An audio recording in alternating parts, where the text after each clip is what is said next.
introduce you then as a mindfulness coach.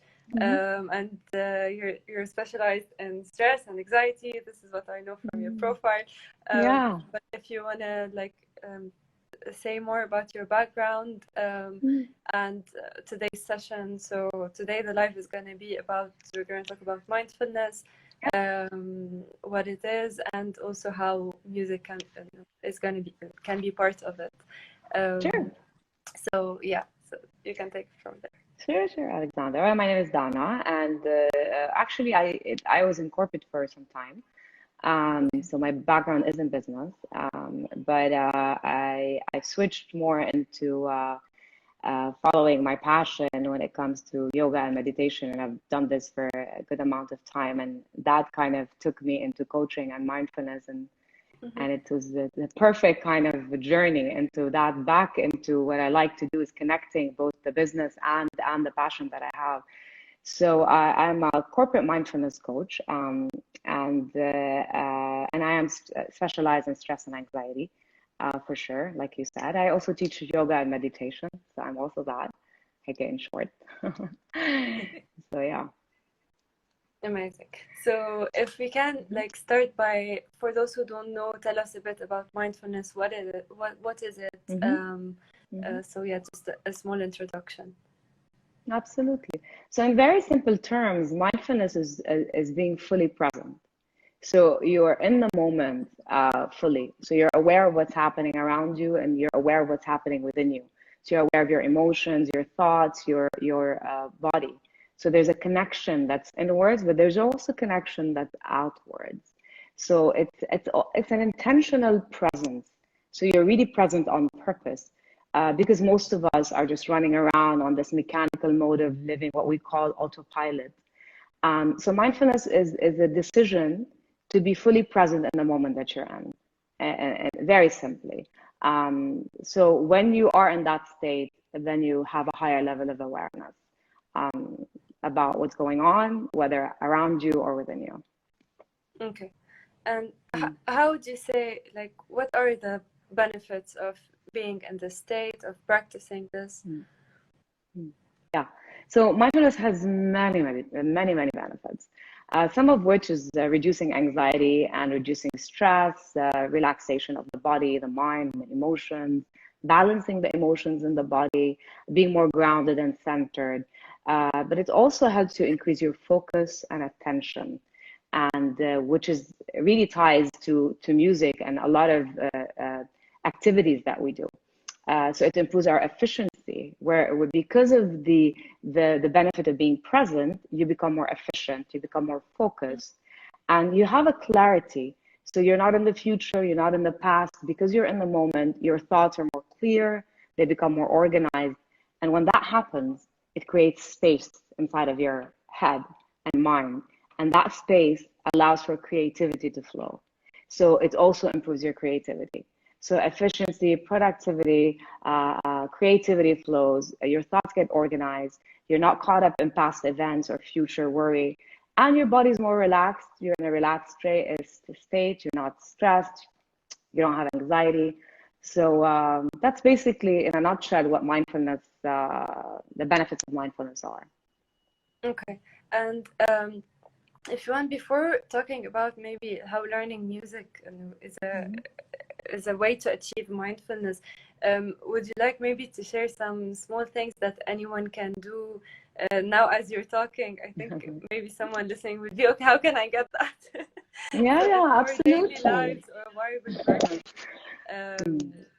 What are some small things that we can do as beginners to start learning this? To start practicing. Yeah. Sure. Mindfulness is basically learning how to stop. So it's the art of pausing. So I guess for beginners, it's important to first set the intention that you want to start slowing down, taking breaks. And so I guess my invitation to beginners is to use the phone and set reminders for a 1 minute break. And in this 1 minute, to really disconnect, put things on the side, connect, take a few deep breaths in, hold the breath inside, then release it, and just be with the breath. So in mindfulness, we use the breath as a tool to ground us and to center us. So, and because we're always running around, we're always distracted, we're never present. So the simple act of actually pausing and just for 1 minute, just grounding ourselves. We can close the eyes or we can keep them open, just taking a few deep breaths in, really inhaling from the nose deeply and slowly, and then holding the breath for a few seconds, then slowly exhaling it out. What that does, you come back to the moment, the only moment that actually matters. And when you are in the moment, you can deal with whatever you're going through in a more relaxed state. So you're no longer reacting, you're more responding. So you're more efficient, you do the tasks more effectively, as opposed to just completely being distracted all the time because you're not taking a break. So to start practicing mindfulness, I think, especially for people who work, so a tip is to really set the intention of taking a break. Like every hour, set the a reminder to just take 1 minute, really connect with the breath, come back, be present, and then continue. You'll get that clarity. And that's exactly why mindfulness is so effective, because when you use the breath, it's a physical sensation. And that's why we use it as a tool. It's an anchor in our practices, in mindfulness meditations, or even the simple 1 minute kind of breathing. It's a physical sensation, so you feel it in the body. And when you come back to the body, you're no longer in the mind. So our problem is we're always caught up in rumination and circling thoughts, and we can't really get out of our head because there's so many things going on. And this simple practice of returning to the breath, of consciously breathing, because we're unaware most of the time of our breath. We're just so disconnected. So just that practice of just 1 minute of just feeling the breath, you can no longer be somewhere else. There's no way that you'd be thinking if you're actually feeling the breath in your body.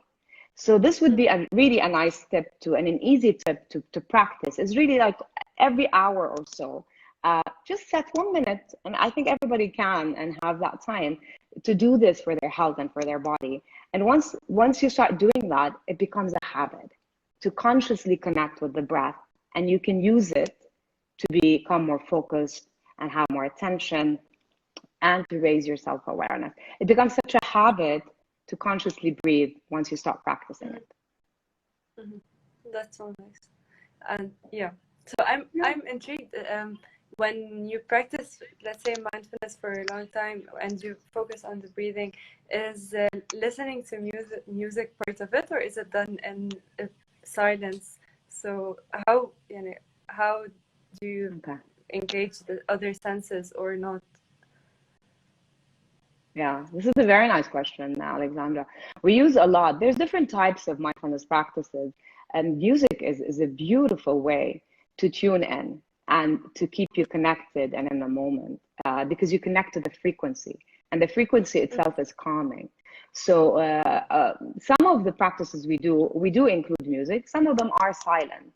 But to talk about engaging the senses, because this is really important of how mindfulness can help musicians, how mindfulness is connected to music. So apart from the fact that we use music as like a mindfulness meditation or a background to help us ground ourselves or relax, we actually use mindfulness to connect deeper with playing music. And what I mean by that is that when you are playing an instrument, you can use engage your senses fully. And this is what mindfulness is. So it's a heightened sense of vision, of hearing, of touching, of smelling. So it's the act of fully engaging your senses. And when you do that, you are in the moment. Because so when you're touching the instrument, you're feeling the instrument, you're feeling the texture, you're feeling the material, you're connecting to the strings or to the piano. You know, you're engaging your hearing, you're focused, you're listening actively. So that engagement of the senses allows you to stay present. And when you do that, then the flow comes, the creativity flows, and you're more efficient in playing the music and focusing, because you're fully here, you're fully engaging the senses. Yeah. Okay, nice. So this was about when you are actually playing your instrument, how that the different senses help you like be present. And sometimes I actually have like a question about that. Me, as being a musician myself, sometimes when I'm, for example, playing the piano, we still manage to zone out if it's a piece that we know. I mean, if it's not a new practice, and then you'd be like, okay, no, come back. I think with music, like unlike other tasks, you need to come back at some point because like you need to figure out what you should do with your hands. But is there like a tip to also avoid, and maybe while playing an instrument or anything else, zoning out of things? So when your mind starts wandering something off topic, something other than the task you are doing at hand. So what would be your recommendation for that? To come back to the breath, I guess, or is there something else? Absolutely. So so when you acknowledge, when you notice that your mind is wandering, and of course, apart from practicing that 1 minute break, is actually starting a mindfulness meditation practice, because once you start it, then you're prepping yourself for the day. So you're starting your day, or you're ending your day with calming your body and clearing your thoughts with a mindfulness meditation, that you're more prepared.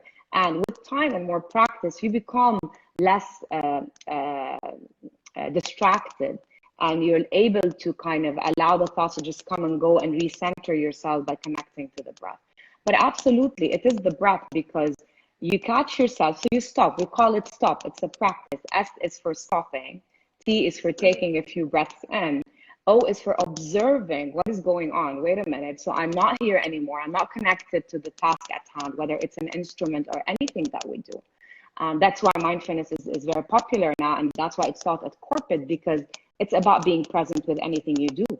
It's not just the music. It's any work activity, even social activity, anything that you do. If you do it with presence, then you do it with love, then you do it with creativity, then you do it with calmness. So yes, my invitation is to stop. Stop first, take a few breaths, deep one, to connect, really come back to the breath and be in your body, so you'll be out of your mind. Observe what's happening, and then you proceed. And when we say proceed, this is the difference. When you're distracted and you notice that you're distracted but you don't do anything, so you try to come back, you're kind of forcing it, as opposed to acknowledging what happened, taking a few breaths or like a minute or two to come back to the body, to connect, to really fill your body, calm it down with a very long and calm breath. Then you proceed with more clarity, as opposed to just trying to come back and getting irritated that you're not there, the thoughts are coming and going. So with mindfulness meditations and the practice, you learn how to work with your thoughts, because you can't stop them. So at least, especially at the beginning, it's there's a misconception of, I'm not going to have any more thoughts. If you don't have any more thoughts, you'll be dead. The idea is really actually to not let the thoughts control your life, and not let the thoughts bother you. So you observe them, you acknowledge they exist, and just you allow them to go. It's a decision. I see you, I'll deal with you later. I come back, I take a deep breath in, I connect, I ground myself, and then I breathe out, I let it go. And you might need to do it a couple of times. And as you start practicing, it becomes easier, but it's a very effective method. And it truly brings you back to the moment that you're in to deal with anything. And the more you do it, the easier it becomes. It becomes so natural. It becomes your go-to kind of breath, the go-to break that you need to kind of replenish and refill your body with some attention and some awareness and some presence. And then everything becomes easy because it flows. Yeah. You kind of have that clarity, Yeah. Yeah. So now, as you're talking, I'm thinking about where this could be extremely helpful for musicians, and I think it would be before a concert or a performance. So, for example, in corporate, it would compare to, for example, having a presentation or having something where you're very uncomfortable with. So maybe now, Vicky, I'm thinking if you can share with us, for example, what tips do you give that also musicians could apply before, like having a performance where the thoughts are coming and going, a lot of stress and anxiety, like backstage, what can they do? Like maybe a practical small thing to have. Well, just from the top of my head, it's important to ground. So I would put my feet on the ground. So if I'm sitting on a chair, I'd really connect. So I can close my eyes, okay, and then bring my attention to my feet. All right. So we say in mindfulness, and energy flows where the mind goes. So whatever you put attention to, it thrives. It becomes, bigger. It flows. So we focus on grounding. So we place our feet on the ground. We close our eyes and we start breathing in. Okay. And we're visualizing that all the thoughts that are coming to my head, all right, are being filtered. And as we breathe out, they move down through the legs and into the ground. And then you breathe in again. You notice if there's anything more, and you kind of release it out. So it's kind of you're going through a kind of a circle, right? So you're cycling your thoughts. Whatever's still there, you take a fresh breath in, you inhale, and then you exhale. You allow for the thoughts to kind of leave the body through the feet. So you're becoming rooted, you're grounded, you're releasing the thoughts into your ground. And this is something that can help, that can ground you before starting a concert or something. I find frequency music to be very helpful. I know it's music into music, but there's actually frequencies that are made to kind of ground you. And I use them a lot, to be honest. I use them a lot before I do a workshop, and I use them when I'm working. It really calms me down. It's like a very nice frequency music that calms the body, roots us, grounds us. Could be something that they can do if they want. Do you have any recommendations or favorite tracks or something that you would recommend, or where we can find them? I guess there are many on YouTube. You can just type on YouTube grounding frequencies or calming frequencies. There's so many.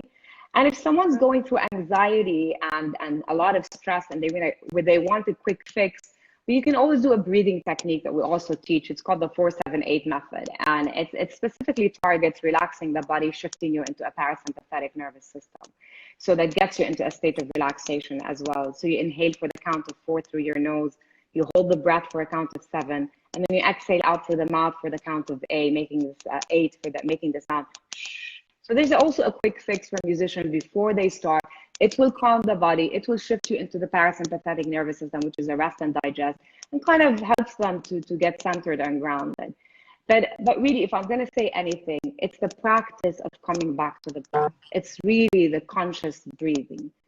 Because once you breathe, you are in the moment. Once you feel the breath, once you connect to it, you're there.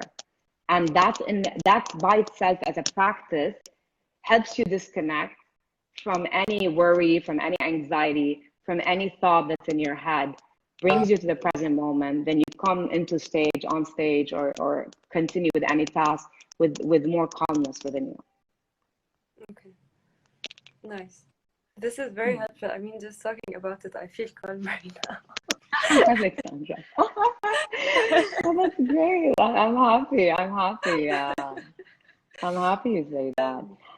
You can also use some affirmations, but not on the spot. Like, you can wake up with affirming positive affirmations, that helps you through the day. For example, you wake up with setting the intention of, you can say, today I will not stress over what I can't control. You repeat it at least 10 times. There are certain quick fixes that kind of helps you calm the brain and shifts the focus from worry into a more calm state. There's a lot of tips that can be given. Affirmations are a beautiful way that we use them a lot in mindfulness, because what we do is also we're training the mind. So we're training that awareness. But mainly the focus is really engaging the breath, using it as an anchor to calm us, to stay in the body and out of the head, and calm the nervous system down and be present. Okay, amazing.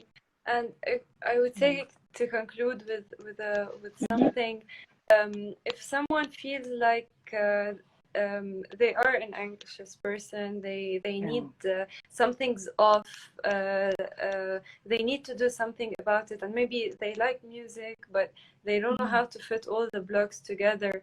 And many times we identify that we have this problem, we identify that we need to do something, but taking the actual action or starting something is the most difficult thing.